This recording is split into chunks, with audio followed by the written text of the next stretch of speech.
So I just checked, we're at 1,312 meters in elevation. The Bellbird Biological Corridor extends all the way up from the reserve in the Continental Divide at 1,850 meters.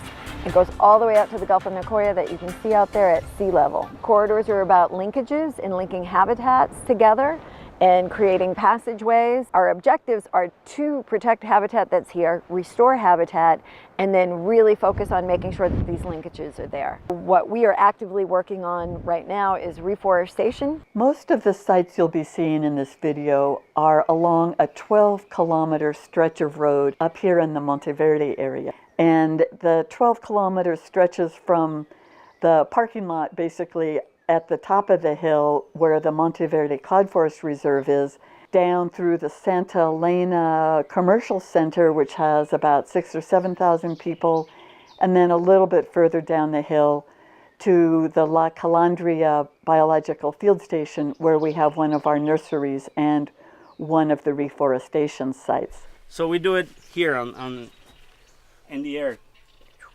Take the bag and like this. If we have a group for 8 weeks, that will be amazing, because we not only can deliver trees, we can not only plant trees, we can work in the nursery. There's a lot of work here. Clean the nursery, move the trees, collect seeds out in the field. And the conservation efforts up here have been very effective, as you can see. We're in pretty good shape up here. Still some more work to be done. Where it's critical is just over that mountaintop to the lower elevations. For that reason, we have a tree nursery at 400 meters. Some of the species up there do not do well here. So in 2014, the Fundación Conservacionista Costarricense brought to us 17,000 trees, and that's how the tree nursery was born. Proveemos árboles gratis a la comunidad, sobre todo para reforestar las nacientes de los ríos como tal, y algunas otras áreas que los finqueros quieran reforestar. Communities are incredibly interested in receiving help for reforestation in the form of trees or in actual volunteer work, so that people would be out there planting trees. The priority are the asadas, which are the small town like city water councils that are run by volunteers. We also give trees to anyone that asks for them and promises to take care of them. Climate change predicts that we will receive less precipitation on this Pacific slope, and this is the drier side of Costa Rica. And so there's lots of work to be done. We're here at the Monteverde Institute. Deb Hamilton is the director of the Institute, and this year it's celebrating its 30th anniversary. This is going to be the hub of our activities on the DukeEngage program.